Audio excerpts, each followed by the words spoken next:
अगर आपके सामने किसी को अचानक सांस नहीं आ रही या फिर वो किसी एक्सीडेंट के बाद अनकॉन्शियस हो जाए तो आप क्या करेंगे? So hello everyone, in today's video we will learn about CPR. So CPR की फुल फॉर्म है कार्डियोपुल्मोनरी रिससिटेशन। सो अगर हम किसी पेशेंट को सीपीआर दे रहे हैं तो हमें कुछ बातों का ध्यान रखना है कि सीपीआर कब देना चाहिए।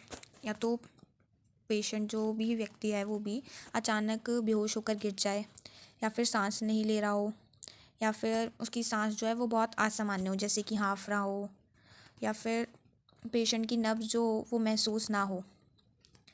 आवाज़ देने या हिलाने पर कोई प्रतिक्रिया अगर वो नहीं कर रहा है तो भी हमें उसे सीपीआर देना चाहिए। और सीपीआर कब नहीं देना चाहिए? जब व्यक्ति होश में हो, या फिर वह ठीक से सांस ले रहा हो, या फिर उसकी नब्ज दिख रही हमें महसूस हो रही हो, या फिर वो रिस्पॉन्स कर रहा हो हमें।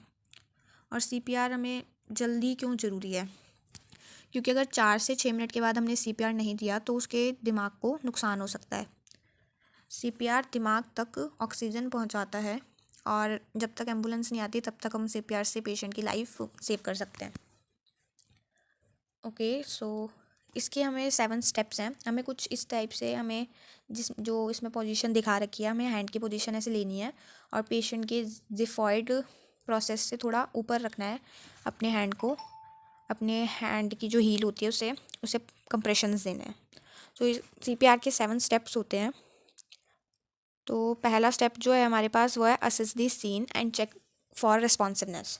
पहले हमें इंश्योर करना है कि पेशेंट सेफ़ है, उसे कहीं ब्लीडिंग तो नहीं हो रही, और एक बार उसके शोल्डर पे टैप करके उसे पूछना है आर यू ओके। अगर वो रिस्पॉन्स कर रहा है तो फिर तो ठीक है, बट अगर वो रिस्पॉन्स नहीं कर रहा है, so second step is that call for help and get an AED।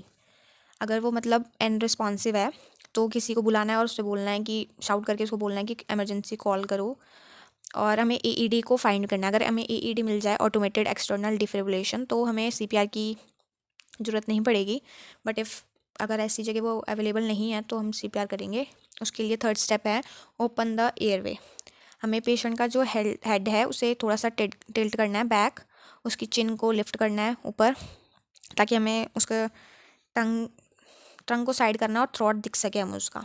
फिर फोर्थ स्टेप है चेक फॉर ब्रीथिंग, मतलब उसकी ब्रीथिंग चेक करनी है। और उसमें हमें सिर्फ 10 सेकेंड से ज़्यादा टाइम नहीं लगना चाहिए हमें, क्योंकि अगर हम ज़्यादा टाइम लेंगे तो पेशेंट की हेल्थ पे, उसकी लाइफ पे डेंजर हो सकता है। Then fifth step is start chest compression. हमें जो अपने हैंड्स हैं उन्हें पोजीशन में लेके पेशेंट के चेस्ट के सेंटर में पुश करना है 100 to 120 पर मिनट। और ये जो होना चाहिए ये एटलीस्ट 2 इंच डीप होना चाहिए हमें कंप्रेशन एडल्ट्स में।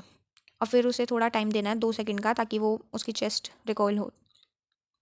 और उसके बाद हमें उसे 2 रेस्क्यू ब्रीथ भी देनी है। उसकी नोज़ को पिंच करना है और पूरा मुंह को बिल्कुल कंप्लीट सील करना है, और ब्रीथ देनी है उसे 1 सेकंड के लिए to make chest rise. The second step is continue cycle. जो हमने साइकिल उसके मतलब हमें उसके बाद हमें 30 कंप्रेशन देने हैं और 2 ब्रीथ्स देनी है अंटिल AED अराइव्स, या फिर पेशेंट या फिर एम्बुलेंस वगैरह आए तब तक हमें ये रिपीट करते रहना है। और थोड़ा सा डिफरेंट है इन्फेंट्स में। अगर हम इन्फेंट्स को देते हैं तो हमें 15 कंप्रेशन और 2 ब्रीथ्स देनी है। और उनमें जो हमें पूरा अपना हैंड यूज़ नहीं करना, हमें अपने 2 थम्स या फिर 2 फिंगर का यूज़ करना है। और जो हमारा कंप्रेशन होना चाहिए वो 1 to 1.5 इंच डीप होना चाहिए इन्फेंट्स में।